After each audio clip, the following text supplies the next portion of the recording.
Voici la fraude des fausses factures qui se passent par courriel et téléphone.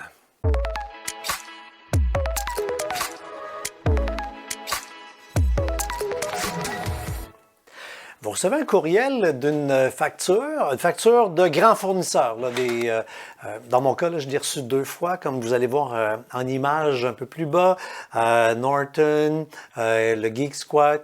Et ça dit, ben, si c'est pour vous la facture, ben, appelez-nous 1-800.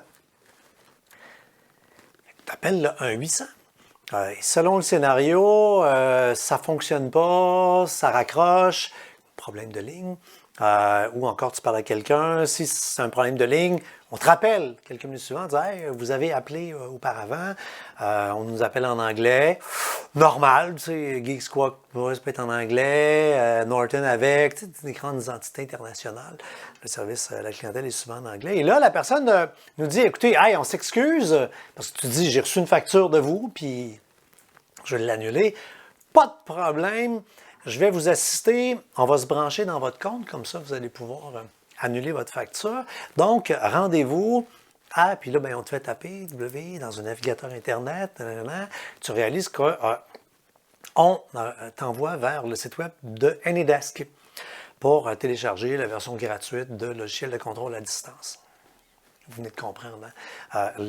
Mais c'est tellement bien fait. Ces gens-là font ça la journée longue. Et ils nous envoient sur un site web qui est tout à fait légal, qui est un excellent produit. AnyDesk est un vrai logiciel utilisé par les techniciens pour gérer à distance un ordinateur, souvent pour régler un problème. Dans le cadre d'une formation où on forme quelqu'un, on prend le contrôle de la souris de l'usager à distance, puis on fait les opérations pour lui, puis tu vois la souris se promener. Alors là, ton antivirus réagit pas mal lors de l'installation de ce système, parce que c'est un vrai système, c'est pas un virus que tu installes.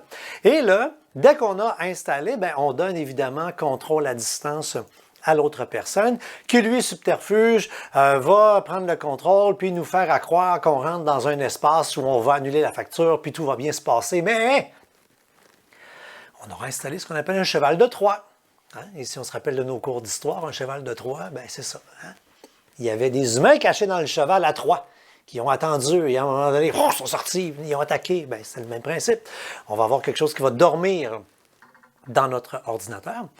Et les pas fins à distance pourront prendre contrôle de l'ordinateur et faire tout ce que vous imaginez, mettre un logiciel capteur de touches pour voir tout ce que vous tapez sur votre clavier, mettre des virus, vol d'identité, etc., etc., etc. Ah!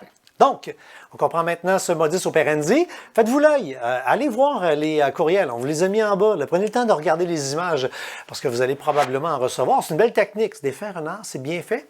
C'est le genre de courriel également qu'on peut partager à nos amis pour être certain qu'ils ne se fassent pas avoir. Et on dit quoi? Merci, françoisjérôme.com. Les infos juste en dessous.